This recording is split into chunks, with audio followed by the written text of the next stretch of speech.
श्रीराम जय राम जय जय राम. नमस्कार. आज दिनांक 26 जुलै. आजचा विषय आहे साधन चतुष्टय. महाराज सांगतात, कोणतीही इमारत बांधित असताना अगोदर तिचा पाया जसा घालावा लागतो त्याप्रमाणे परमार्थ साधण्यासाठी अगोदर साधनांचा पाया घालावा लागतो. शास्त्राने 4 प्रकारचे साधन सांगितले आहे. प्रथम, नित्यानित्य वस्तू विवेक करावा. अनित्य जो विषय त्याच्या बाबतीत आपण उदास व्हावे आणि नित्य जो भगवंत त्याच्याकडे लक्ष द्यावे. नंतर या जगातल्या किंवा स्वर्गातल्या भोगाची वासना नाहीशी करावी. हे दुसरे साधन होय. आपले मन बाह्य विषयांकडे धाव घेते, तिथून त्याला खेचून आणावे आणि भगवंताकडे लावावे. आपण चूक केली नसतानाही कोणी जाच केला तरी शांतपणे सहन करावे. गुरुच्या सांगण्यावर विश्वास ठेवावा. हर्ष विषाद न मांडता संतोषाने राहावे. हे तिसरे साधन होय. शेवटी भगवंताच्या भेटीची किंवा सद्गुरूंच्या भेटीची खरी तळमळ लागावी.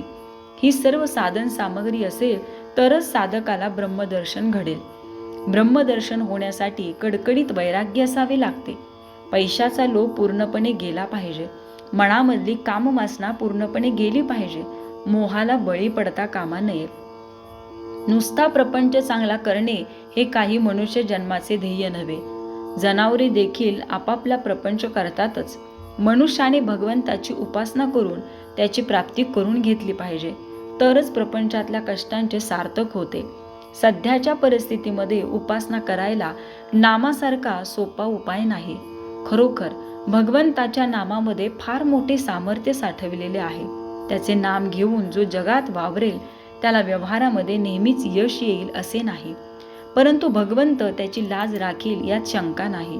प्रपंचातले यश आणि अपयश या तात्पुरत्या गोष्टी आहेत. भगवंताच्या अनुसंधानाला खरे महत्त्व आहे. रामाच्या इच्छेनेच आपल्याला सुखदुःख भोगावे लागते, पण हे आपल्याला सर्वाच्या शेवटी आठवते, म्हणून सुखदुःख बाधते.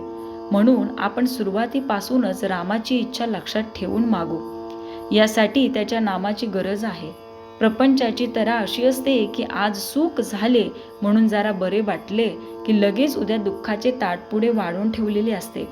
म्हणून एका डोळ्यात सुखाची अश्रू तर दुसऱ्या डोळ्यात दुःखाची अश्रू ठेवून माणसाने प्रपंचात वागावे. प्रत्येक गोष्ट भगवंताच्या इच्छेने जर घडते तर एकीचे सुख आणि दुसरीचे दुःख का मानावे.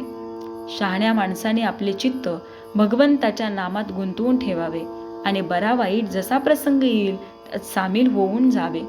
जो नाम घेईल त्याच्या मागे राम उभा आहे. नाम घेणाऱ्याचे राम कल्याण करतो, एवढे माझे सांगणे शेवटपर्यंत विसरू नका. तात्पर्य, अतिप्रेमाने नाम घ्यावे. नामात तल्लीन झाल्यावर देहाची सुखदुःखे बाधणार नाहीत.